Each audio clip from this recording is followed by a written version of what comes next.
সম্মানিত উপস্থিতি, প্রায় ১৫০০ বছর আগে যে মানুষটি পৃথিবীতে এসেছেন, পৃথিবী থেকে তিনি চলে যাওয়ার পর শত শত সহস্র বছর অতিক্রম হওয়ার পরও আজও তিনি প্রাসঙ্গিক।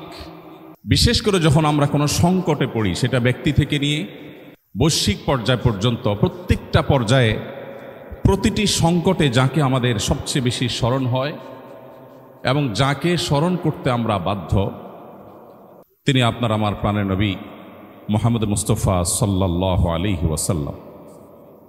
পৃথিবী তার সংকটকাল নানা দিক থেকে অতিক্রম করছে। পৃথিবী উন্নতি অগ্রগতির চরম শিখরে যেমন পৌঁছে গেছে, অপর দিক থেকে পৃথিবী অসংখ্য বৈশ্বিক চ্যালেঞ্জ এর মুখোমুখি আজ। সেই চ্যালেঞ্জ রাজনৈতিক এবং রাষ্ট্রীয় নেতৃত্বের চ্যালেঞ্জ। আজকের পৃথিবী যে সমস্ত সংকটগুলোর মধ্য দিয়ে তার সময় পার করছে, আমরা সবাই কম বেশি অবগত।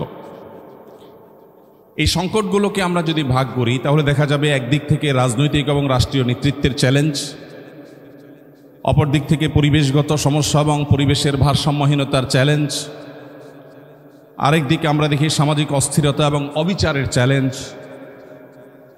এর পাশাপাশি রয়েছে অর্থনৈতিক বৈষম্য এবং দারিদ্র্যের চ্যালেঞ্জ, তার সাথে রয়েছে স্বাস্থ্য সংকট এবং মহামারী সহ আরও বহুবিধ চ্যালেঞ্জ। রাজনীতি এবং রাষ্ট্রীয় নেতৃত্বের যে চ্যালেঞ্জগুলো, এগুলো আমরা যারা বাংলাদেশে জন্ম নিয়েছি এবং এখানে বেড়ে উঠেছি, এখানে বসবাস করছি, এগুলো আমাদের চাইতে বেশি বোধহয় পৃথিবীর খুব কম দেশের মানুষই উপলব্ধি করতে পারছে যে আজকের পৃথিবী কী কী চ্যালেঞ্জের মধ্য দিয়ে তার সময়গুলো পার করছে। আমাদের এখানে ক্ষমতার অপব্যবহার এটা নিত্য নৈমিত্তিক ব্যাপার। সবাই আমরা ক্ষমতার দাপট দেখাতে অভ্যস্ত। একই সাথে শোষণ এবং অস্থিতিশীলতা, রাজনৈতিক অস্থিতিশীলতা, এটা যেন আমাদের আজ প্রায় ৫০ বছর ধরে আমাদের আষ্টে পৃষ্ঠে মনে লেগে আছে। এটা থেকে কোনোভাবে আমরা যেন বের হয়ে উঠতে পারছি না।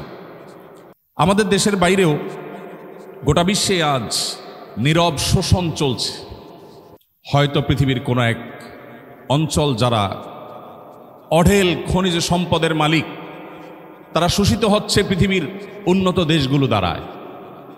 পৃথিবীতে এমন গরিব দেশও আছে যে দেশের মানুষ নিয়মিত খাবার খেতে পায় না, কিন্তু তাদের দেশে অনেকগুলো আন্তর্জাতিক বিমানবন্দর রয়েছে। সেই বিমানবন্দরগুলো তাদের করা নয়, পৃথিবীর পরাশক্তিগুলো সে সমস্ত দেশে বিমানবন্দর করেছে সে দেশের খনিজ সম্পদ রাতের অন্ধকারে লুট করে নিয়ে যাবার জন্য। এবং শান্তি রক্ষার নাম করে তাদের সে লুটের কাজকে সহযোগিতা করছে বিশ্বের মোড়লরা। বিচারহীনতার কালচার, এটার জন্য সবচেয়ে উজ্জ্বল উদাহরণ ইরাক। যেই ইরাকে মরণাস্ত্র, ধ্বংসাত্মক অস্ত্র থাকার অভিযোগে একটি দেশ শেষ করা হলো, শত সহস্র মাকে বিধবা করা হলো, হাজারো শিশুকে এতিম করা হলো, কিন্তু সেই তথাকথিত ধ্বংসাত্মক অস্ত্র পাওয়া যায়নি। এরপরও কাউকে কখনো সরি বলতে শোনা যায়নি। বিচারহীনতার সবচেয়ে বড় উদাহরণ ফিলিস্তিন, যেখানে মানুষ হত্যা করা এটা এতটাই স্বাভাবিক বিষয়ে পরিণত হয়েছে যেন গোটা পৃথিবী আজ কলোসিয়ামের সেই গ্যালারি। আর সেখানে যে তাণ্ডব চলছে, সে তাণ্ডব আমরা বসে বসে গোটা পৃথিবীর মানুষ দেখছি। আগামী ১০০ বছর ২০০ বছর পরের যে প্রজন্ম পৃথিবীতে আসবে, আমাদের নিয়ে তারা আলোচনা করবে পৃথিবীতে তখন মানুষ ছিল যাদের চোখের সামনে কুরে কুরে একটি জনপদের মানুষকে শেষ করে দেওয়া হয়েছে। মায়ের সামনে, বাবার সামনে সন্তান না খেতে না খেতে শুকিয়ে কাঠ হয়ে মৃত্যুর জন্য প্রহর গুনছে। এই দৃশ্য মানব ইতিহাসের কখনো ইতিপূর্বে ঘটেছে এমনটি পাওয়া যায় না। মানবাধিকার লঙ্ঘনের যে হিড়িক আজকের পৃথিবীতে চলছে, একদিকে মানবাধিকার প্রতিষ্ঠার জিগির আমরা সারাক্ষণ শুনতে পাচ্ছি, আর অপরদিকে প্রতিনিয়ত মানবাধিকার লঙ্ঘন চলছে।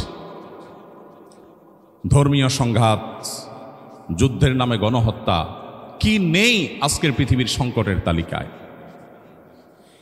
এর বিপরীতে আমরা যদি রাসূল করিম সাল্লাল্লাহু আলাইহি সাল্লামের সুন্নাহ এবং তার সে মহান আদর্শকে সামনে রাখি, আমরা দেখতে পাই কোরআনে হাকিমে আল্লাহ রাব্বুল আলামিন সবচেয়ে বেশি সংখ্যকবার যে কয়েকটি নির্দেশ জারি করেছেন, তার মধ্যে থেকে অন্যতম একটি নির্দেশ হলো আদল, কিসত, ইনসাফ প্রতিষ্ঠা করা। কোরআনে কারিমে শুধুমাত্র আদল শব্দটি বিভিন্নভাবে, এই মূলধাতু থেকে এই শব্দটি বিভিন্নভাবে কতবার ব্যবহৃত হয়েছে এ নিয়ে গবেষকদের মধ্যে নানাবিধ মত পাওয়া যায়। অনেকে বলছেন ২৭ বার, অনেকে বলছেন ২৯ বার, কমপক্ষে ১৯ বার।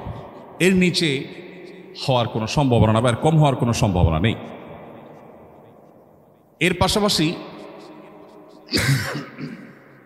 আদলের পাশাপাশি কিস্ত শব্দটি একই অর্থ দেয়, এবং সেই শব্দটি কোরআনে ব্যবহৃত হয়েছে প্রায় কমপক্ষে ২১ বার, অর্থাৎ ৪০ বার কমপক্ষে শুধুমাত্র ইনসাফ এবং ন্যায় বিচার প্রতিষ্ঠা করবার নির্দেশ আল্লাহ তাআলা দিয়েছেন। আপনারা জানেন, কোরআনের মতো পাইকারি কথা বলার মহাগ্রন্থ কিয়ামত পর্যন্ত আগত মানব জাতির সকল সমস্যার, মৌলিক সমস্যার সমাধানের মূল সূত্র যেই মহাগ্রন্থে বাতলে দেওয়া হয়েছে, সেখানে খুচরা বিষয়ে আলাপের কোনো সুযোগ নেই।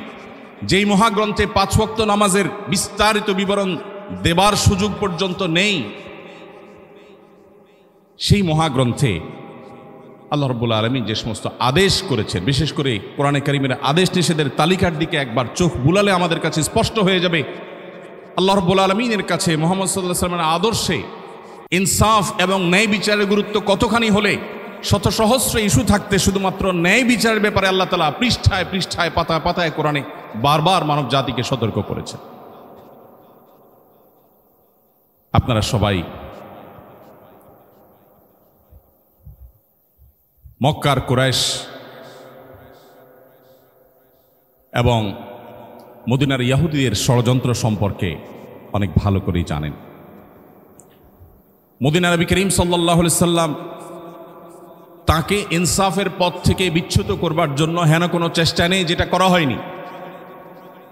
ফাতেমা নামে এক নারীর চুরি করার পর যখন ধরা পড়ে, আল্লাহর নির্দেশ অনুপাতে যখন তার কোরআনের বিচার প্রতিষ্ঠা করবার নির্দেশ জারি করেছেন নবী করিম সাল্লাল্লাহু আলাইহি সাল্লাম, তখন সম্ভ্রান্ত পরিবারের নারী হওয়ার কারণে তাকে বাঁচাবার জন্য নানাবিধ প্রচেষ্টা হয়েছে। আপনারা জানেন, ওসামা ইবনে যায়েদ রাদিয়াল্লাহু তাআলা আনহু নবী করিম সাল্লাল্লাহু আলাইহি সাল্লামের অত্যন্ত স্নেহের মানুষ ছিলেন, ছোট মানুষ ছিলেন, যাকে নবীজি অনেক ভালোবাসতেন। তাকে সবাই ঠিক করলো যে তুমি গিয়ে নবীজিকে বলো যে তার শাস্তিটা মওকুফ করে দেওয়া যায় কিনা। তখন নবী করিম সাল্লাল্লাহু আলাইহি সাল্লাম বলেছেন, আল্লাহর বিধানের ক্ষেত্রে আমাকে সুপারিশ করতে আসছো তুমি? রাগান্বিত হয়ে তিনি বলেছেন, ওয়াইমুল্লাহ লাউ আন্না ফাতিমা বিনতে মুহাম্মদ সারাকাত লাকাতাতু ইয়াদাহা, আল্লাহর শপথ করে বলছি, আমার মেয়ে মুহাম্মদের মেয়ে ফাতেমাও যদি চুরি করত, আমি তার হাত কর্তন করবার, কোরআনে বিধান জারি করতে বিন্দু মাত্র পিছপা হতাম না, আমি সেই নির্দেশ জারি করতাম। নবী করিম সাল্লাল্লাহু আলাইহি সাল্লাম এই হাদিসে এও বলেছেন যে আগের যুগের মানুষেরা মুখ দেখে বিচার করত। সম্ভ্রান্ত শক্তিশালী ফ্যামিলির, ঐতিহ্যবাহী বা অভিজাত ফ্যামিলির কেউ অন্যায় করলে তারা আইন এবং বিধিবিধানকে পাশ কেটে যেত আর গরিব মানুষদের উপরে আইন প্রয়োগ করত। কিন্তু মুহাম্মদ সাল্লাল্লাহু আলাইহি সাল্লাম এসেছেন পৃথিবীকে ইনসাফ দিয়ে পরিপূর্ণ করতে। বিদায় হজের সেই ঘোষণা, নবী করিম সাল্লাল্লাহু আলাইহি সাল্লামের পৃথিবীতে মানুষে মানুষে ভেদাভেদ দূর করবার সেই ঐতিহাসিক ঘোষণা আজও আমাদের কানে বাজে। তিনি বলেছিলেন, আলা আলা আলা লা ফাদলা লি আরাবিয়্যিন আলা আজামি ওয়ালা লি আজামিয়্যিন আলা আরবি। আরব বিশ্বের মানুষদের আত্মসম্মান, আত্মমর্যাদা, বরং কোনো কোনো ক্ষেত্রে তাদের আত্ম অহংকার, এটা কোন পর্যায়ে যারা আরবে ছিলেন কিংবা আরাবিয়ানদেরকে যারা দেখেছেন তারা ভালো বলতে পারবেন। বিশেষ করে সেই সময়ের আরাবিয়ানরা যারা নন আরবদেরকে মানুষই মনে করত না, সেই সময়ের আরাবিয়ানদের বুকের উপর দাঁড়িয়ে, সেই সমাজের বুকের উপর দাঁড়িয়ে নবী করিম সাল্লাল্লাহু আলাইহি সাল্লাম ঘোষণা দিয়েছিলেন, আলা লা ফাদলা লি আরাবিয়্যিন আলা আজামি। জেনে রাখবে, কোন আরাবিয়ানের নন আরবের ওপর কোনো শ্রেষ্ঠত্ব নেই। তুমি আরব হয়েছো বলে তোমার কোনো বিশেষ মর্যাদা নেই। মর্যাদা শুধুমাত্র তাকওয়ার বিচারেই ঠিক হবে, নির্ধারণ হবে। ইন্না আকরামাকুম ইনদাল্লাহি আতকাকুম। এভাবে প্রিয় নবী সাল্লাল্লাহু আলাইহি সাল্লাম পৃথিবীতে ইনসাফ, ন্যায় বিচার এবং অপশাসন, বিচারহীনতা, মুখ দেখে বিচারের এই কালচারকে তিনি এমনভাবে পরিবর্তন করেছেন যে আজকের পৃথিবীর কাছে সেটা সবচাইতে উজ্জ্বল উদাহরণ। সম্মানিত উপস্থিতি, নবী করিম সাল্লাল্লাহু আলাইহি ওয়াসাল্লাম তিনি আমাদের সমস্যার গোড়ায় হাত দিয়েছিলেন। আজ রাজনৈতিক ক্ষমতার যে অপব্যবহার গোটা বিশ্বব্যাপী চলছে, এটির গোড়ায় হাত দিয়ে তিনি সমাধান করবার চেষ্টা করেছেন।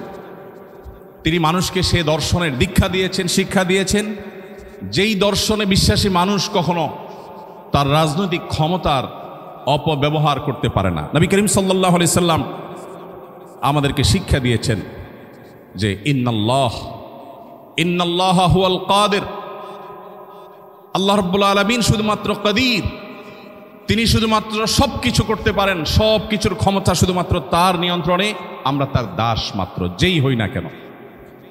রাজনৈতিক ক্ষমতা এবং অন্য সকল ক্ষমতার উৎস যখন আল্লাহকে মানুষ স্বীকার করবে, তখন তার কাছে রাজনৈতিক দায়িত্ব এটা আমানত মনে হবে। তার কাছে আল্লাহর কাছে জবাবদিহিতার বোধ জাগ্রত হবে।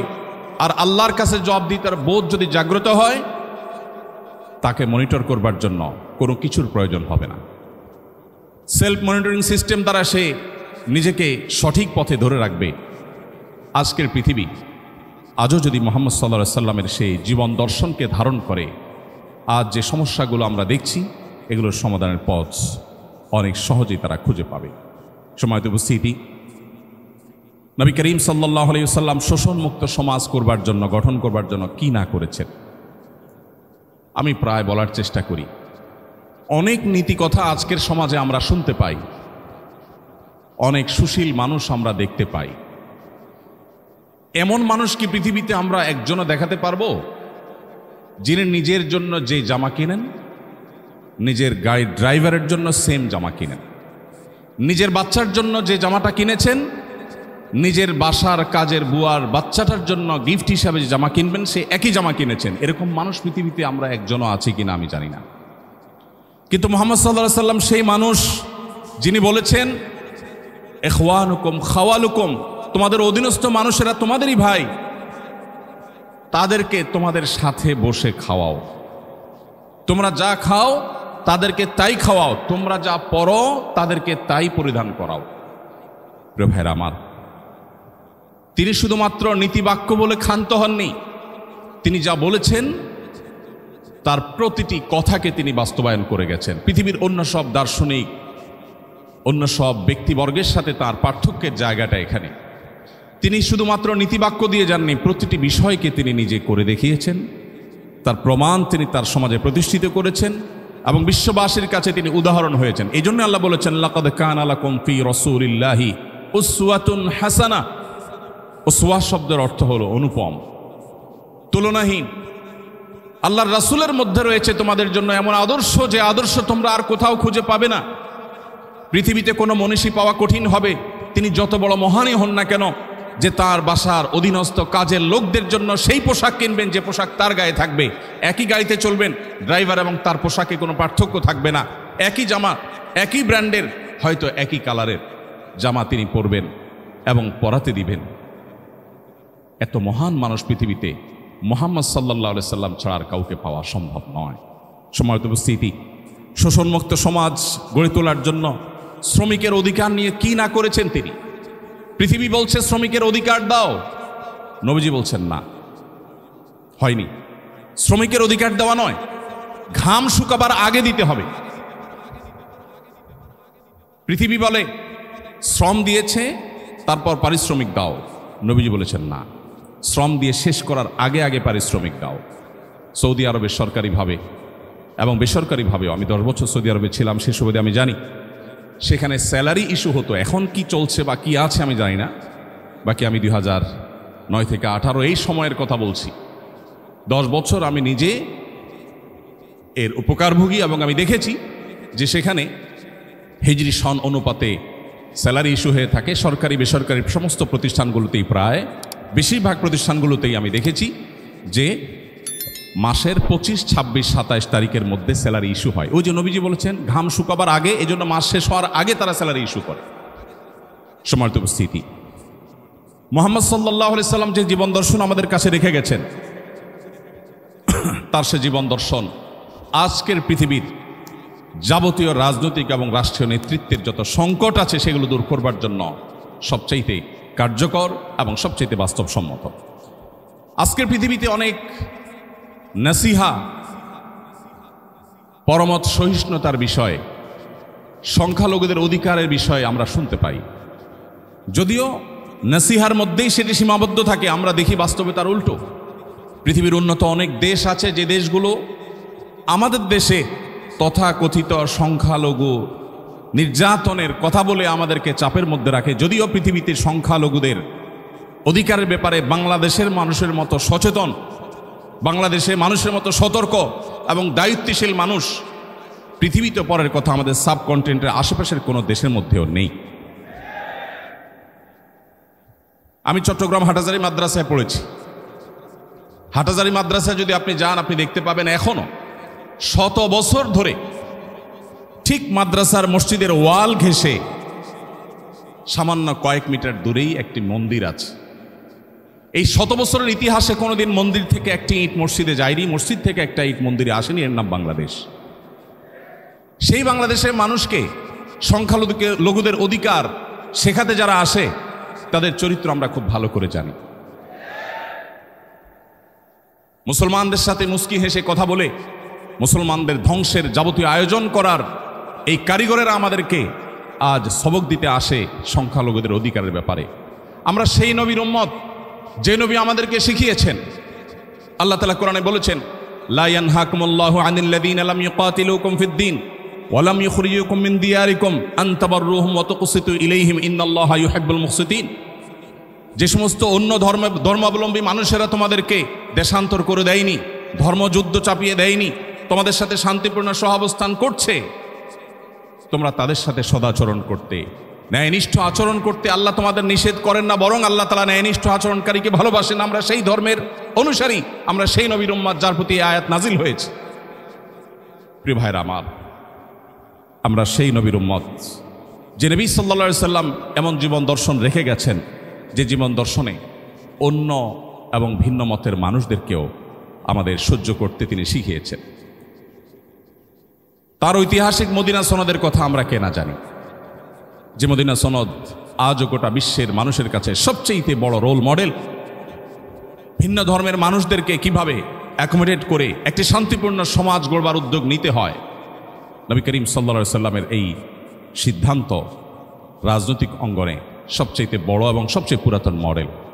সম্মানিত উপস্থিতি, এর বাইরে নবী সাল্লাল্লাহু আলাইহি সাল্লামের রাজনৈতিক এবং রাষ্ট্রীয় যে সমস্ত সিদ্ধান্তগুলো ছিল, যে সমস্ত দর্শনগুলো ছিল, সেগুলো নিয়ে আলোচনা করা অনেক সময় সাপেক্ষ ব্যাপার। আমি আর সেদিকে যাচ্ছি না, শুধুমাত্র শেষের দিকে এসে বলছি, আজকে যুদ্ধের নামে যে গণহত্যা পৃথিবীতে চলছে, আমাদের দেশেও অনেককে দেখা যায় প্রিয় নবী মুহাম্মদ সাল্লাল্লাহু আলাইহি সাল্লামের চরিত্রে কালিমা লেপনের ব্যর্থ চেষ্টা তারা করে।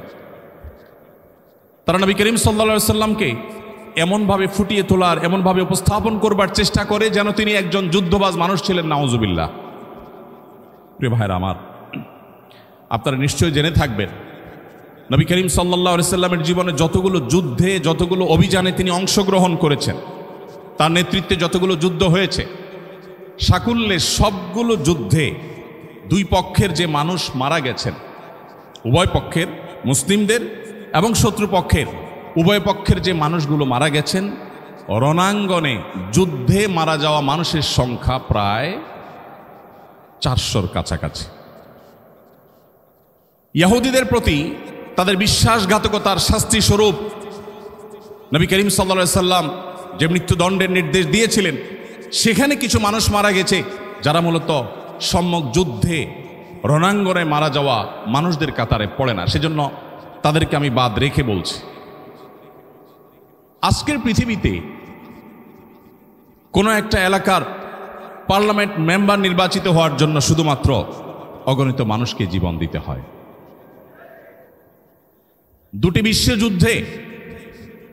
দুটি বিশ্বযুদ্ধে মিলিয়ন মিলিয়ন মানুষকে প্রাণ দিতে হয়েছে।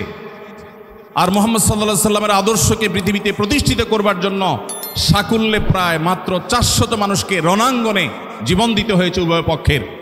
এরপরে মুহাম্মদ সাল্লাল্লাহু আলাইহি সাল্লামকে যারা যুদ্ধবাজ মানুষ হিসেবে দেখাবার চেষ্টা করে, তাদের চাইতে জ্ঞান পাপী আর কেউ হতে পারে না। সম্মানিত উপস্থিতি, মুহাম্মদ সাল্লাল্লাহু আলাইহি ওয়াসাল্লাম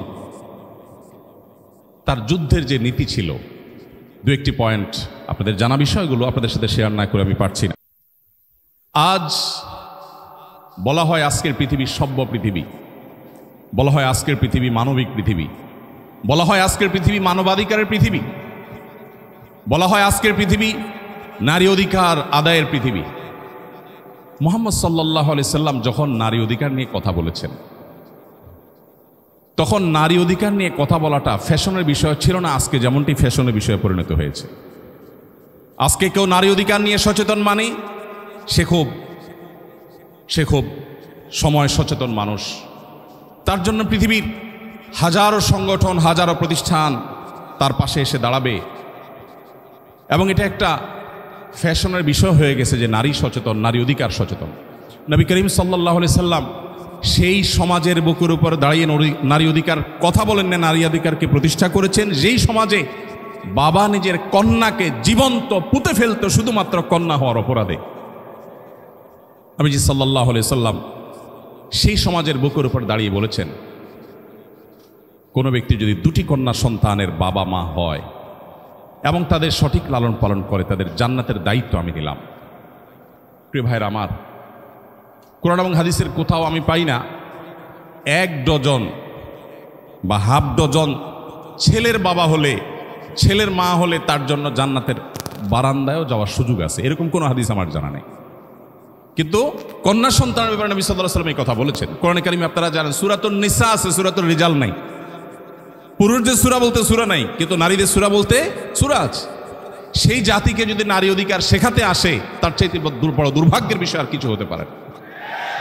প্রিয় ভাইরা আমার, নবী করিম সাল্লাল্লাহু আলাইহি সাল্লাম রণাঙ্গনে নারীকে, শিশুকে, বৃদ্ধকে, এমনকি অন্য ধর্মাবলম্বী যারা উপাসনায় রত, তার খলিফার নির্দেশ ছিল সেখানে কোনো আঘাত যেন কেউ না করে। আজকের 2025-এর পৃথিবীতে দাঁড়িয়ে অনেক কথা বলা যায়। আপনি 1500 বছর আগের পৃথিবীতে যদি যান, তখন এই কথাগুলো কারোর মাথায় কল্পনায়ও হয়তো আসেনি, বলা তো দূরের কথা। আর নবী সাল্লাল্লাহু আলাইহি সাল্লাম, বিশ্বনবী, তিনি শুধুমাত্র বলেননি, তিনি এই কথাগুলোকে প্রতিষ্ঠিত করে গেছেন। শুধুমাত্র উহুদ যুদ্ধের একটি ঘটনা না বলে পারছি না। এক সাহাবীকে নবী করিম সাল্লাল্লাহু আলাইহি সাল্লাম নিজের তরবারিটা তুলে দিলেন, যাও রণাঙ্গনে ঝাঁপিয়ে পড়ো। তিনি তরবারি হাঁকাতে হাঁকাতে যুদ্ধ করছেন। হঠাৎ করে দূর থেকে মনে হলো কোনো একজন প্রতিপক্ষের যোদ্ধা কাউকে ধরাশয়ী করেছে বা কিছু একটা করছে। তিনি দৌড়ে সেখানে গেলেন, যে দেখতে পেলেন একজন নারী, যিনি একটি লাশের সাথে এমন আচরণ করছেন যেটি কোনো মানুষ সহ্য করতে পারে না। আপনারা সবাই কম বেশি জানেন।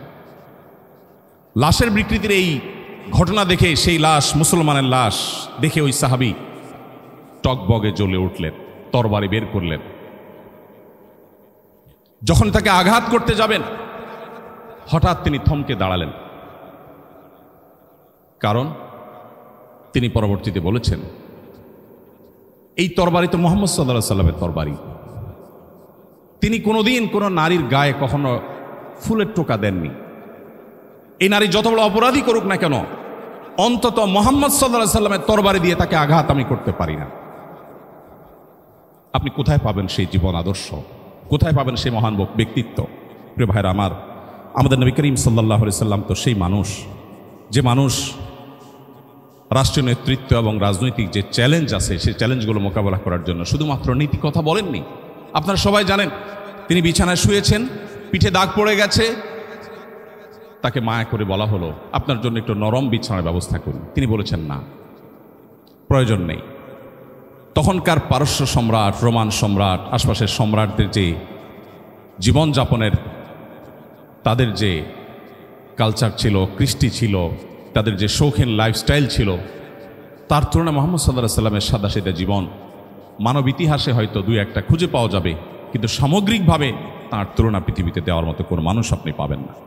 আজকের পৃথিবী যুদ্ধের নামে যে সমস্ত গণহত্যা করছে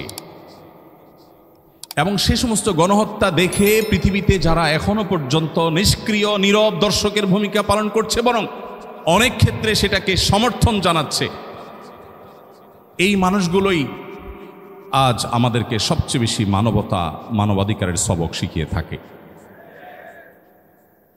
প্রিয় ভাইরা আমার, মুহাম্মদ সাল্লাল্লাহু আলাইহি সাল্লামের কোনো একটি যুদ্ধে, কোনো একটি অভিযানে একটি শিশু নিহত হওয়ার কোনো ঘটনা আজও পর্যন্ত তার শত্রু, তার প্রতিপক্ষ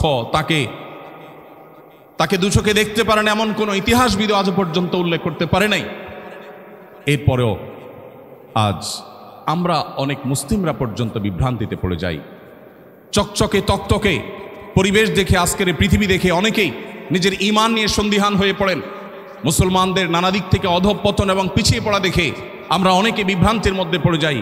সন্দেহাতীতভাবে কিয়ামতের আগে যে ফিতনাগুলো পতিত হওয়ার কথা নবীজি বলেছিলেন, এগুলো তার মধ্যে থেকে একটি। অতএব আজও আমাদেরকে বৈশ্বিক চ্যালেঞ্জ মোকাবেলার জন্য ফিরে যেতে হবে মুহাম্মদ সাল্লাল্লাহু আলাইহি সাল্লামের সিরাতে, তার জীবন দর্শনে এবং তার আদর্শের কাছে। আজকে পৃথিবীতে যে পরিবেশগত সমস্যা, সংকট চরম আকার ধারণ করেছে আপনারা সবাই কম বেশি জানেন। আপনি ইউরোপে, আমেরিকাতে, পশ্চিমে গেলে নিশ্চয়ই দেখবেন যে পরিবেশ বান্ধব করার জন্য তাদের হেন কোনো চেষ্টা নাই, তারা করছে না। অথচ উন্নতির নামে, জীবনকে সহজ করবার নামে মানব সভ্যতার ধ্বংস ডেকে আনতে পারে এরকম বহুবিধ কাজ আমরা করেছি। এখন সেই আমরা আজ পরিবেশের ভারসাম্যহীনতাকে দূর করবার জন্য আমরা সংগ্রাম করে চলেছি। পানির অপচয়, এটা তো এখন ফ্যাশনের ব্যাপার। আমরা যারা নিজেদেরকে মুসলমান বলছি, মুহাম্মদ সাল্লাল্লাহু আলাইহি ওয়াসাল্লামের আদর্শ অনুসারে বলছি, আমরা ওযু করতে যে পরিমাণ পানি, ট্যাপের পানি ব্যবহার করে থাকি, শুধু সেই পানিটাকে একত্র করলে দেখা যাবে ওই পানি দিয়ে মুহাম্মদ সাল্লাল্লাহু আলাইহি ওয়াসাল্লাম বহুবার গোসল সম্পন্ন করতেন। তার গোসলে কি পরিমাণ পানি লাগতো হাদিসে সেটা এসছে, নিশ্চয়ই আপনারা জানেন। তিনি ওযুতে কি পরিমাণ পানি ব্যবহার করতেন, কতটুকু পানি বরাদ্দ করতেন, সেটাও হাদিসে এসেছে। আমাদের ওযুতে, বিশেষ করে ট্যাপ ছেড়ে দিয়ে যখন আমরা ওযু করি যে পরিমাণ পানি ব্যবহার করি, তার বহুবার গোসলেও এত পানি দরকার হতো না। নবী করিম সাল্লাল্লাহু আলাইহি সাল্লাম পানি অপচয় সম্পর্কে যখন নিষেধাজ্ঞা আরোপ করেছেন, সতর্ক করেছেন, কেউ যখন বলল, হে আল্লাহর রাসূল, আমরা যখন সমুদ্রে থাকি, নৌকায় বা জাহাজে থাকি, তখনও কি পানি ব্যবহারের সময় আমাদেরকে হিসেব করতে হবে? সেখানে তো পানির কোনো অভাব নেই। নবীজি বলেছেন, হ্যাঁ, সেখানেও তোমাকে পানি ব্যবহারে মিতব্যয়ী হতে হবে। প্রিয় ভাইয়ের আমার, নবী করিম সাল্লাল্লাহু আলাইহি সাল্লামের প্রত্যেকটা বিষয়কে আমরা 2025-এর পৃথিবীতে বসে আলোচনা করছি, পর্যালোচনা করছি, কিন্তু আমাদের উচিত 1500 বছর আগের পৃথিবীতে ফিরে গিয়ে তারপর কল্পনা করা এবং মূল্যায়ন করা, পর্যালোচনা করা যে সেই সমাজের বুকে এটা বলাটা কেমন ছিল। আজকের পৃথিবী পরিবেশ দূষণ করে গোটা পৃথিবীকে বাস অযোগ্য করে ফেলেছে, আমরা করে ফেলেছি। এরপর আমরা এখন পরিবেশ রক্ষার কথা বলছি। মুহাম্মদ সাল্লাল্লাহু আলাইহি সাল্লাম যখন পরিবেশ রক্ষার পরে সচেতনতা সৃষ্টি করেছেন, তিনি যখন মানুষকে অ্যাওয়্যার করেছেন, মানুষকে সচেতন করেছেন, পৃথিবী পরিবেশের এই সংকটের মধ্যে ছিল না, আমরা সবাই কম বেশি জানি। তিনি বলেছেন, আপনারা সবাই নিশ্চয় জানবেন, নবী সাল্লাল্লাহু আলাইহি সাল্লামের হাদিস, তোমার হাতে যদি কোনো গাছের চারা থাকে, এদিকে ইসরাফিল আলাইহিস সালামকে সিংহা ফুৎকার দিতে তুমি দেখো, যিনি সিংহা ফুৎকার দেওয়ার প্রস্তুতি নিয়েছেন, এখনই ফুৎকার দিবেন, যাতে গোটা পৃথিবী সৃষ্টি জগতের সব কিছু তোলার মতো উঠতে থাকবে, গাছপালা কিছুই থাকবে না। এরকম পরিস্থিতিতেও তোমার হাতে থাকা গাছের চারাটা তুমি রোপণ করে দাও। পৃথিবীর কোন মনীষী এমন অসাধারণ এমন জীবনমুখী, বাস্তবমুখী শিক্ষা এবং নির্দেশনা দিয়েছেন? প্রিয় ভাইরা আমার, তিনি যখন আমাদেরকে বলেছেন ইয়াকুমুল জুলুস আলাত তারিক, তোমরা কেউ পথে ঘাটে বসবে না, রাস্তায় বসবে না, রাস্তা দখল করবে না, তখন কিন্তু রাস্তায় যানজটের সমস্যা সৃষ্টি হয়নি। সেই ১৫০০ বছর আগের পৃথিবীতে মক্কাতে মানুষই ছিল হাতে গোনা কয়েকজন। রাস্তায় যানজট হওয়ার কথা মানুষ স্বপ্নে কোনোদিন ভাবেও না যে রাস্তায় কোনোদিন যানজট হতে পারে। সেই সময় তিনি বলে গেছেন ইয়াকুমুল জুলুস আলাত তারিক, তোমরা কেউ রাস্তা দখল করতে যাবে না, খবরদার। আজ ঢাকা শহরে যখন ফুটপাত দখলের মহোৎসব চলে, রাস্তাঘাট দিয়ে আমরা চলাফেরা করতে যখন পারি না, অসুবিধা তৈরি হয়। এ হাদিসকে সামনে রাখলে মনে হয় নবীজি মনে হয় আজকে আমাদের ঢাকা শহরকে লক্ষ্য করে, আমাদেরকে লক্ষ্য করে মনে হয় হাদিস বলেছেন, অথচ তিনি বলেছেন ১৪৫০ বছর আগে। প্রিয় ভাইরা আমার, এই জন্য আজকের পরিবেশ সংশ্লিষ্ট যত সংকট আছে সেগুলো মোকাবেলার জন্য নবী সাল্লাল্লাহু আলাইহি সাল্লামের আদর্শের চর্চার কোনো বিকল্প নেই। একটি বিষয় আমি বিশেষভাবে উল্লেখ করতে চাই, হাদিসটি আমরা সবাই কম বেশি জানি। নবী সাল্লাল্লাহু আলাইহি সাল্লাম বলেছেন ঈমানের ৭০ শাখা আছে, আদনাহা ইমাতাতুল আযা আনিত তারিক, ঈমানের সবচেয়ে সাধারণ শাখা হলো পথ পরিষ্কার করা। পথ পরিষ্কার করা ঈমানের অঙ্গ। অথচ আমরা যারা ৫ ওয়াক্ত নামাজ পড়ি সে মুসলমানরাও অন্যের ফেলে দেয়া ময়লা আবর্জনা বা মানুষের কষ্টের কারণ হতে পারে সেরকম কোনো কিছু থেকে রাস্তাকে পরিচ্ছন্ন করা, রাস্তায় পরিচ্ছন্নতা অভিযানে সামিল হওয়া, এটাকে ইবাদত হিসাবে গণ্য করা, সওয়াবের কাজ হিসাবে গণ্য করার নজির খুব কম আছে। আমরা সুন্নাহ ফাউন্ডেশন থেকে অনেক দিন থেকে ভাবছি সারা দেশে ইমামদের জন্য কয়েকটি কম্পিটিশনের অ্যারেঞ্জ করব। তার মধ্যে থেকে একটি থাকবে কোন ইমাম তার মসজিদ এরিয়াকে সবচেয়ে সুন্দর, সবচেয়ে ক্লিন, পরিচ্ছন্ন করতে পারেন ইমামের নেতৃত্বে মুসল্লিদেরকে সাথে নিয়ে। কারণ আমার রাসূল তো আমাকে পথ পরিষ্কারের আলাদা নির্দেশ করেছেন এবং এটা একটা আমল, এটা একটা সওয়াবের কাজ। আমরা যদি ঢাকা শহরের ১ কোটি মানুষ মাত্র 10 মিনিট সময় হাতে নিয়ে আমরা যদি ঢাকা শহরকে পরিচ্ছন্ন করতে যাই, আমার তো মনে হয় ঢাকা শহরের কোনো ময়লা আবর্জনা কোনো কিছুই অবশিষ্ট থাকার কথা নয়। প্রিয় ভাইরা আমার, মহানবী সাল্লাল্লাহু আলাইহি সাল্লাম পরিবেশকে সুন্দর রাখবার জন্য যে নির্দেশনা দিয়েছেন সেটা কোনো অথরিটি নির্ভর নয়, প্রত্যেকটা মানুষের সেলফ মোটিভেশনের জন্য তিনি নির্দেশনা জারি করেছেন। সময় তো ভাইরা আমার, এটা কি প্রশ্ন তো সহ? ওকে, জি ঠিক আছে, ধন্যবাদ। সময়ত উপস্থিতি, সামাজিক অস্থিরতা এবং অবিচার আজ চরমে। আমরা কে না জানি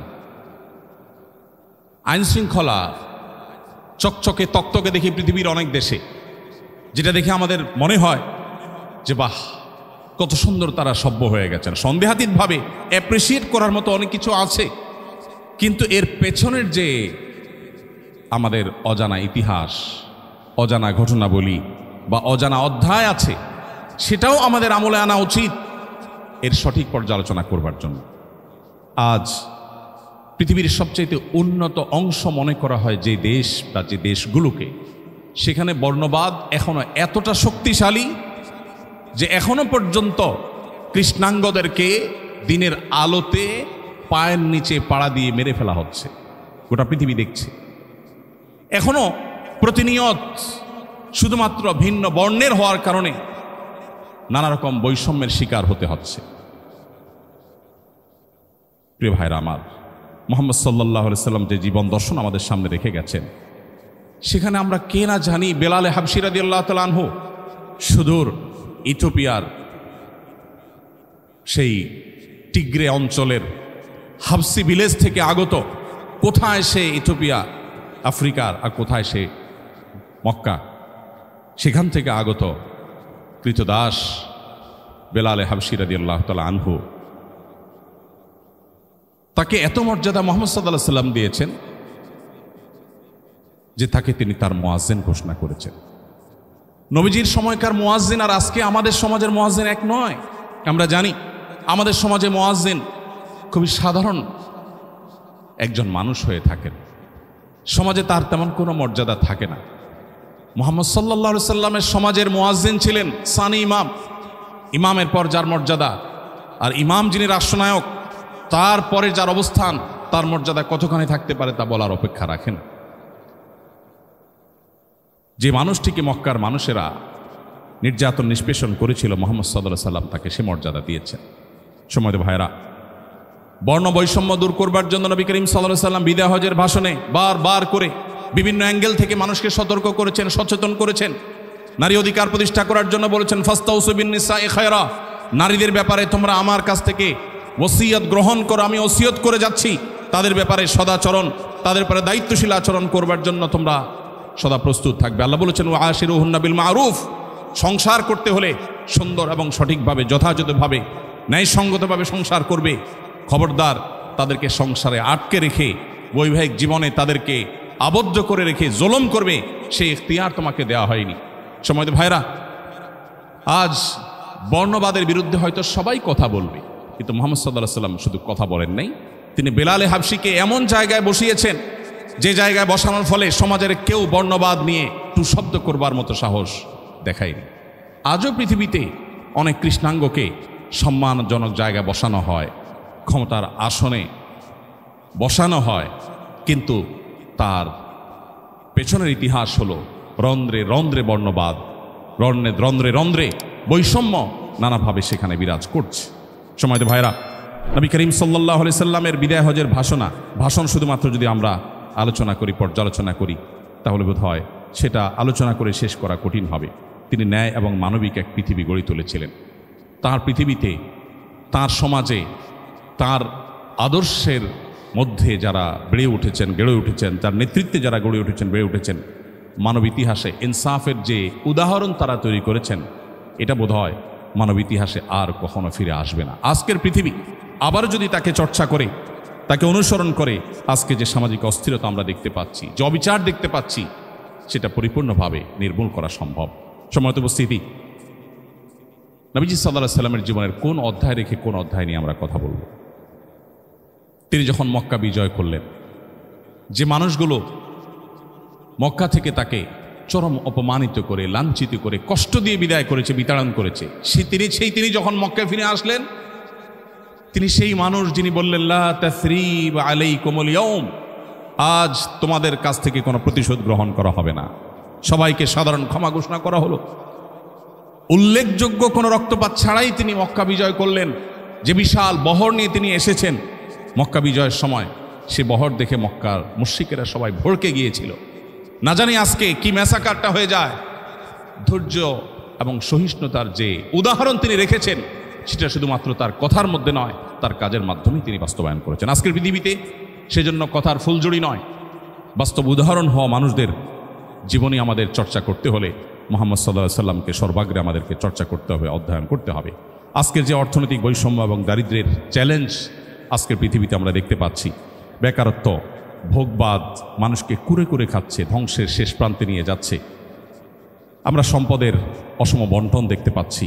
এই সব কিছু থেকে উদ্ধারের জন্য মুহাম্মদ সাল্লাল্লাহু আলাইহি সাল্লামের সেই জীবন দর্শনে যেতে হবে, যে জীবন দর্শন মানুষকে আখিরাতমুখী করে, যে জীবন দর্শন মানুষকে ব্যবসায়ী করে, মানুষকে উদ্যোক্তা হিসাবে গড়ে তোলে, কিন্তু সেটা মানব কল্যাণে, ভোগের জন্য নয়। প্রিয় ভাইরা আমার, মক্কা থেকে হিজরত করে আসা সাহাবীরা যখন মদিনায় আসবেন, অনেক বড় সংকট সেখানে তৈরি হতে পারত। আজকে আমাদের দেশে আমাদের নির্যাতিত রোহিঙ্গা ভাই বোনেরা যারা আমাদের দেশে আশ্রয় নিয়েছেন, তারা যদি আমাদের সমাজের সাথে পুরোপুরি মিশে যেতেন, তাহলে নানাবিধ অসুবিধা, বিশেষ করে কালচারাল সমস্যা হয়তো তৈরি হতে পারত। নবী করিম সাল্লাল্লাহু আলাইহি সাল্লাম মক্কা থেকে আসা, হিজরত করে আসা মুহাজির সাহাবীদেরকে মদিনায় যখন আসলেন, যাতে কোনো রকম সামাজিক কালচারাল ক্রাইসিস তৈরি না হয়, সেজন্য তিনি ঐতিহাসিক মুআখাত, পৃথিবীর ইতিহাসে পৃথিবীবাসীকে নতুন এক বিষয়ের সাথে পরিচয় করালেন। সেটা হলো যে মুহাজির এবং আনসার সাহাবীদের মধ্যে প্রত্যেকটা পার্সন টু পার্সন ভ্রাতৃত্বের বন্ধন তিনি গড়ে দিলেন। কমনলি বলা এক জিনিস, আর একজন মুহাজিরের সাথে একজন আনসারের সাথে ভাই হিসাবে একটা বন্ধন তিনি সেখানে সংযুক্ত করলেন, এবং প্রত্যেকের ভাই হিসাবে তিনি স্টাবলিশ করলেন। এবং একটিও অনাকাঙ্ক্ষিত ঘটনা মুহাজির এবং আনসারের সাথে, উল্লেখযোগ্য একটি অনাকাঙ্ক্ষিত ঘটনা তিনি ঘটতে দেননি। একবার একজন মুহাজির এবং আনসারের সাথে পানি নেওয়া নিয়ে একটু বাদানুবাদ হওয়ার পর একজন যখন তার সোজা দিকে, হে আমার আনসারি ভাইরা, তোমরা কোথায় আসো, এই মুহাজির ব্যক্তি আমাকে আঘাত করেছে, এরকম কিছু একটা যখন তিনি ডাক দিলেন, নবী সাল্লাল্লাহু আলাইহি সাল্লাম দীপ্ত কণ্ঠে বললেন,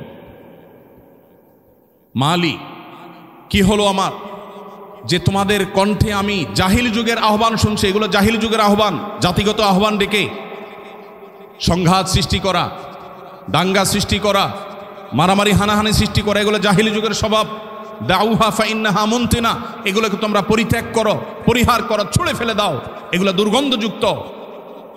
মানুষের মধ্যকার বৈষম্য দূর করে অর্থনৈতিক সংকট মোকাবেলা করার ক্ষেত্রে মুহাজির সাহাবীরা যখন মদিনায় এসেছেন, তখন তাদের হাতে কিছুই নেই, তারা রিক্ত হস্তে খালি হাতে এসেছেন। এতগুলো মানুষ মদিনা থেকে এসেছেন খালি হাতে, মক্কা থেকে এসেছেন খালি হাতে মদিনাবাসী, তাদের জন্য এই মানুষগুলো বোঝা হয়ে যেতে পারত। নবী করিম সাল্লাল্লাহু আলাইহি ওয়াসাল্লাম প্রত্যেকটা মুহাজির সাহাবীকে উদ্বুদ্ধ করলেন, যাও বাজারে যাও, ব্যবসা শুরু করো। সামান্য কিছু টাকা আনসারি ভাই থেকে ধার নিয়ে, পুঁজি নিয়ে, সে টাকা নিয়ে তারা উদ্যোক্তা হলেন, এন্টারপ্রেনার হলেন। তাদেরকে এন্টারপ্রেনারশিপের জন্য যে উদ্বুদ্ধ নবী সাল্লাল্লাহু আলাইহি ওয়াসাল্লাম করেছেন, 1450 বছর আগের পৃথিবীতে সেটা সহজ বা স্বাভাবিক কোনো বিষয় নয়। সম্মানিত উপস্থিতি, আজকের পৃথিবীতে যে স্বাস্থ্য সংকট এবং মহামারী সংকট আছে, এই সংকটগুলো নিয়ে আমরা আজ সাফার করছি। রোগবালাই, অতিভোজন ইত্যাদির কারণে, নানা কারণে মানসিক চাপ, ডিপ্রেশন, মহামারীর বিস্তার। একদিকে আমরা দেখছি যে স্বাস্থ্য খাতে ব্যাপক উন্নতি হয়েছে, জ্ঞান বিজ্ঞানের যথেষ্ট অগ্রগতি হয়েছে, অনেক গবেষণা হচ্ছে, তার সুফলও আমরা পাচ্ছি, সেটা যেমন সত্য। এর পাশাপাশি আজ নানাবিধ ক্রাইসিস স্বাস্থ্য খাতে নতুন করে সৃষ্টি হয়েছে। এমন এমন ব্যাধি ছড়িয়ে পড়ছে যেগুলো কোনোভাবে মানুষ মোকাবেলা করতে পারছে না। এগুলোর জন্য মানুষের হাতের কামাই দায়ী। আল্লাহ বলেছেন, দহরাল ফাসাদু ফিল বাররি ওয়াল বাহরি বিমা কাসাবাত আইদিন নাস, স্থলে জলে যত ব্যত্যয় সৃষ্টি হয়েছে এর সবই মানুষের হাতের কামাই। সো এগুলো আমরাই সৃষ্টি করেছি। কোভিড-19 চলাকালীন সময়ে কোনো একটা টিভি চ্যানেল থেকে ক্যামেরা নিয়ে এসে আমাকে বলা হলো, একটু স্বাস্থ্য সচেতনতার অংশ হিসাবে, আপনি একজন আলেম হিসাবে, আপনি একজন সমাজকর্মী হিসাবে মানুষকে সচেতন করে বলুন যেন 20 সেকেন্ড ধরে মানুষ হাত ধোয়। তো আমার মনে পড়লো তখন যে পৃথিবী যখন কোভিড-19 পড়েছে, তখন পৃথিবী 20 সেকেন্ড ধরে হাত ধোয়ার গুরুত্ব বুঝেছে। আমার নবী করিম সাল্লাল্লাহু আলাইহি ওয়াসাল্লাম তো 1500 বছর আগেই আমাকে বলেছেন, দিনে কমপক্ষে 5 বার উভয় হাত 3 বার করে ধোয়ার জন্য। 3 বার যদি একজন মানুষ তার 2 হাতকে ভালো করে ধোয় এবং দলে, আমার তো মনে হয় 20 সেকেন্ডের বেশি সময় ধরে ধোয়া হবে, ডলা হবে, এবং সেটা দিনে কমপক্ষে 5 বার, এর বেশি হতে পারে। অতএব আজকের পৃথিবী সংকটে পড়ে যে সমস্ত সমাধানের কথা চিন্তা করে ভাবে, মুহাম্মদ সাল্লাল্লাহু আলাইহি সাল্লামের জীবন আদর্শে সেগুলো বহু আগে বলে দেওয়া আছে। অতএব আজকে যে আমাদের অতিভোজনের কারণে সমস্যা, যে সংকটে মুখোমুখি আমরা, এক সময় আমরা আমাদের ছেলেবেলা দেখেছি দাওয়াত খেতে গেলে, কোথাও গেলে মানুষ সাধ্য, অবশ্য সেদে খাওয়ানো এটা বাংলাদেশে মানুষের কালচার, যে মেহমান বাঁচলো কি মরল সেটা দেখার বিষয় না, খাওয়াতে হবে এবং নিজের পছন্দ মতো খাওয়াতে হবে। যাই হোক, এখন মানুষ অনেক সচেতন, কেউ খেতে চায় না। যত বড় লোক খাবারের ব্যাপারে তত বেশি উনি সাবধান এবং সতর্ক। উনি খেতে চান না, এটা খাবেন না, ওটা খাবেন না, এটাতে ফ্যাট আছে, ওইটাতে তমুক আছে, ওইটাতে অমুক আছে, উনি ভেজিটেবল খাবেন, উনি ভেজিটেরিয়ান, ইত্যাদি ইত্যাদি ইত্যাদি। পৃথিবী অনেক বিপদের মুখোমুখি, সংকটের মুখোমুখি হয়ে যে জায়গায় এসেছে, মুহাম্মদ সাল্লাল্লাহু আলাইহি ওয়াসাল্লাম বহু আগেই সেই জায়গায় তিনি ছিলেন। তিনি বলেছেন, পেটের 1 ভাগকে পানি দিয়ে পরিপূর্ণ করে, 1 ভাগকে খাদ্য দিয়ে পরিপূর্ণ করে। এখন ডাক্তাররা আমাদেরকে বলছেন সালাদ খান, সবজি খান বেশি বেশি করে। তো নবীজি যে পানি দিয়ে পরিপূর্ণ করতে বলেছেন, আপনার সবজি বা সালাদ জাতীয় যে খাবারগুলো আছে এগুলো সবগুলোই তো পানি জাতীয় খাবার। তো নবীজি তো বলেছেন 1/3 সেগুলোকে বরাদ্দ রাখার জন্য, আর 1/3 সলিড খাবার দেওয়ার জন্য, আর 1/3কে খালি রাখার জন্য। তো নবীজির সেই কথায় আমরা এসেছি, কিন্তু বহুকাল পরে, বহু ক্রাইসিসের পরে। সময়ত উপস্থিতি, এভাবে আজকের বৈশ্বিক চ্যালেঞ্জগুলো মোকাবেলার জন্য মুহাম্মদ সাল্লাল্লাহু আলাইহি সাল্লামের জীবন দর্শন, তার সুন্নাহ, সেগুলো যদি আমরা আলোকপাত করি তাহলে হয়তো আলোচনা করে শেষ করা যাবে না। প্রয়োজন সেগুলোর বাস্তবায়ন। আমার খুব কষ্ট হয়, দুঃখ হয় যখন কোনো অমুসলিম প্রধান দেশে যাই এবং সেখানে বেড়ে ওঠা শিশুরা, তরুণরা কখনো মিথ্যা বলে না, কখনো প্রতারণা করে না, কখনো তারা কাউকে ধোঁকা দেয় না, কারোর পারতপক্ষে ক্ষতি করে না। অন্য ধর্মাবলম্বী হয়েও যখন তারা এই সমস্ত গুণাবলী অর্জন করেছে এটি শুনতে পাই, তখন মুসলিম হিসাবে আমার লজ্জা হয়, অনুতাপ হয়। আমরা তো সেই নবীর উম্মত ছিলাম, যে নবীর কাছে যুদ্ধ চলাকালে প্রতিপক্ষের পশুপালনের দায়িত্বে থাকা মানুষটা বিপুল পরিমাণ পশু সম্পদ নিয়ে পশু চড়াতে চড়াতে নবীজির দলে এসে ভিড়ে গিয়েছেন। এরপর নবীজির সাথে সাক্ষাৎ করে বলছেন, হে আল্লাহ রসুল, আমি আপনার প্রতি ঈমান এনেছিলাম, কিন্তু ওদের মাঝে থাকার কারণে প্রকাশ করতে পারিনি। এখন আমি চলে এসেছি, আপনি আমাকে বরণ করুন। নবীজি তাকে বরণ করেছেন, কিন্তু তার সাথে থাকা ছাগলগুলো, ছাগলের পাল এবং পশু সম্পদকে তিনি বরণ করেননি। তিনি বলেছেন, এগুলো ফেরত দিয়ে আসো, এগুলো তোমার জন্য হালাল নয়, আমাদের জন্য হালাল নয়। আমরা সেই নবীর উম্মত, যে নবী মক্কা থেকে রাতের আধারে জীবন বাঁচাবার, ঈমান বাঁচাবার প্রয়োজনে আল্লাহর নির্দেশে হিজরত করে তাকে মদিনায় চলে যেতে হচ্ছে। ওই মুহূর্তে হোক আলীকে ডেকে বলছেন, আলী, এই স্বর্ণ মুদ্রার প্যাকেট অমুকের, এই রৌপ্য মুদ্রা এটা তমুক অমুসলিমের মুশরিকের, যে তাকে হয়তো আঘাত করেছে। তিনি মক্কা ছেড়ে যখন চলে যান রাতের আধারে, তখনও তার কাছে রাখা আমানতগুলোকে আলীকে বুঝিয়ে দিয়ে বলেছেন, 3 দিন তুমি অবস্থান করবে এবং প্রত্যেকটা পাওনা প্রাপকের কাছে যার যার জিনিস যারা আমার কাছে আল আমিন বিশ্বাসী হিসাবে আমার কাছে জমা রেখেছিল তাদের সম্পদ পৌঁছে দিবে, তারপর তুমি হিজরত করবে। আমরা সেই নবীর উম্মত, কিন্তু আজ তার জীবন দর্শন নিয়ে আমরা গর্ব করি, আমরা আলোচনা করি, আমরা সেমিনার সিম্পোজিয়াম করি, আমাদের বাস্তব জীবনে সেগুলোকে আমরা বাস্তবায়ন করি না। এর চেয়ে দুর্ভাগ্যজনক বিষয় আর কিছু হতে পারে না। আমার খুব কষ্ট হয় যখন উন্নত দেশগুলোতে দেখি মানুষ সন্ধ্যার পর রাতের প্রথম প্রহরে ঘুমিয়ে পড়ে, ভোরে উঠে কাজ শুরু করে।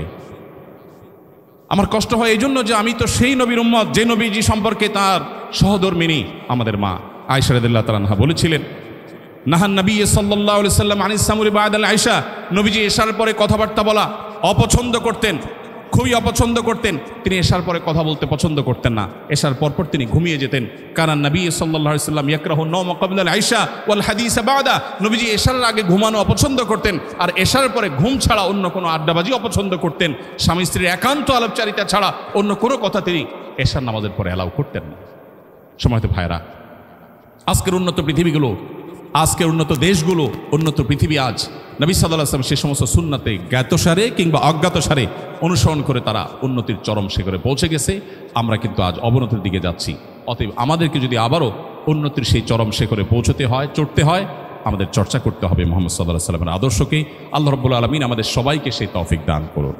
সময়ত উপস্থিতি, কথা অনেক ছিল, সময় আমাদেরকে সায় দিচ্ছে না, বরং প্রশ্নোত্তর শেষের দিকে, তারপরও 4-5 মিনিট সময় আমার হাতে আছে। আমি এই জন্য কথা এখানে শেষ করছি। কথা তো অনেকই বলা যাবে, তবে আপনাদের কাছে আমার আকুল আবেদন, আজ কথা বলা মানুষ নয়, আমাদের কিছু কাজের মানুষ প্রয়োজন। আজ আমাদের এমন কিছু মানুষ প্রয়োজন যে মানুষগুলোর কথা নয়, তাদের কাজ দেখে মুহাম্মদ সাল্লাল্লাহু আলাইহি ওয়াসাল্লামকে মানুষ বিশ্লেষণ করবে, বিচার করবে, তিনি বোধহয় এমনই ছিলেন। বিধায় আজকে আমাদের তার সুন্নাহ দ্বারা আমাদের আদর্শ, আমাদের জীবন গঠন, আমাদের লাইফস্টাইল সেটিং সব কিছু তার সুন্নাহ দ্বারাই হতে হবে। সেটি আমাদের জন্য সবচেয়ে গুরুত্বপূর্ণ বিষয়। আল্লাহ রাব্বুল আলামিন আমাদের সবাইকে এক একজনকে মুহাম্মদ সাল্লাল্লাহু আলাইহি ওয়াসাল্লামের আদর্শের রুদ্র প্রতীক হওয়ার, মূর্তি হওয়ার তৌফিক দান করুন। মুহাম্মদ সাল্লাল্লাহু আলাইহি ওয়াসাল্লামের আদর্শের ঝান্ডাবাহী হয়ে আজকের পৃথিবীতে যে সমস্ত সংকট মানুষ মোকাবেলা করছে, সে সমস্ত সংকট থেকে উত্তরণের পথ মানুষকে দেখাবার জন্য আল্লাহ আমাদের সবাইকে তৌফিক দান করুন। সময়ত উপস্থিতি, আজকের এই আলোচনা আমার এখানে আমি সমাপ্ত করছি, যেহেতু আমার হাতে যে সময় ছিল সে সময় ইতোমধ্যে শেষ হয়ে গেছে।